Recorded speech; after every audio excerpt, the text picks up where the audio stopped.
राधे राधे। रामचंद्र के जीवन की सबसे बड़ी नम्रता जानते हो कहां पर दिखाई दी?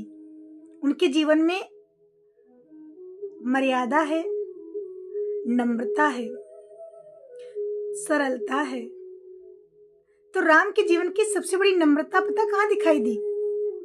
राम जी के जीवन की नम्रता वहां देखने को मिली। राम जी 3 दिन समुद्र के किनारे कुशासन पर बैठे रहे, हाथ जोड़ करके समुद्र से कहते रहे, मुझे रास्ता दे दो, मुझे लंका जाना है, मुझे मार्ग दे दो, मुझे मार्ग दे दो। 3 दिन हाथ जोड़े बैठे रहे।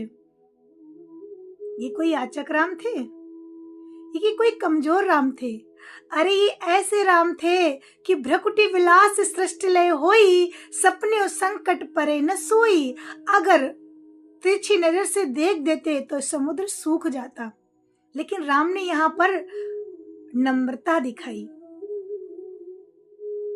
हाथ जोड़ करके उससे रास्ता मांगा। दूसरी बात, राम जी नम्रता पता कहाँ दिखाई?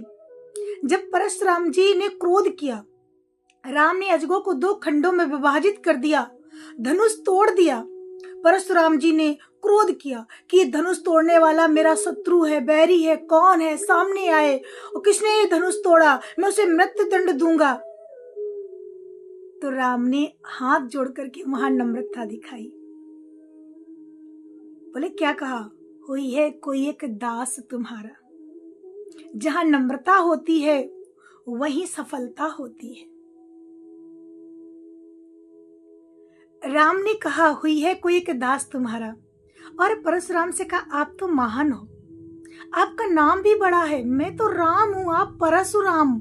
मेरे नाम में 2 ही अक्षर, आपके नाम में तो 5 अक्षर। मैं तो क्षत्रिय हूं, आप ब्राह्मण हो। मैं तो सदाचारी हूं, आप तो ब्रह्मचारी हो, इसलिए आप महान हो। ऐसी बातों से परशुराम जी का दिल जीत लिया और वो आशीर्वाद दे करके अपने महेंद्रांचल पर्वत को चले गए। तो ये राम ने नम्रता दिखाई। तो कहने का मतलब जो झुकता है ना वही नम्र होता है, वही सफलता की ओर जाता है। इसलिए झुकना सीखो, नम्रता सीखो, अवश्य सफलता तुम्हारे कदम चूम लेगी। बाल्टी, जब हम कुएं में बाल्टी डालते हैं, अगर पात्र झुकेगा नहीं, बाल्टी झुकेगी नहीं, उसमें पानी भरेगा नहीं। जब पात्र झुकता है तभी तो पानी से भर के बाल्टी ऊपर आती है। उसी प्रकार जब हम भी नम्रता दिखाएंगे, अगर झुक जाएंगे तो हम सफल अवश्य हो जाएंगे, राम जी की तरह। राम को सीता मिल गई, विवाह संपन्न हुआ। तो राम के अंदर ये नम्रता थी, हमारे सबके अंदर भी होनी चाहिए।